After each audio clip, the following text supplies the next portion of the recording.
from South India, which and meeting experts like Mazia. And Revisor is always with us.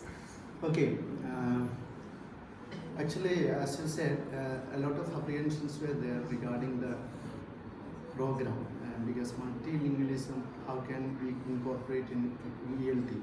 It's a challenging, and but 3 days workshop, 3 days we were pondering, thinking of it, working on it.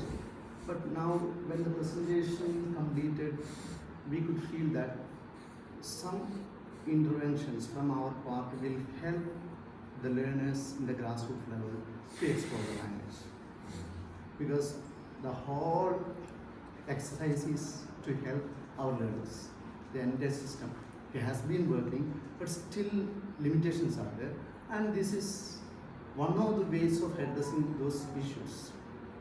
And regarding this, while especially the training material, when it appears, it should not be a translation material. Such work is there, no? In the market, we can say political science, English, they will ask, do you need English medium textbook or Malayalam medium textbook? Or like that from RI Revisor, somebody will say, sir, is there Malayalam medium training module? Such things should not come. So at that time, our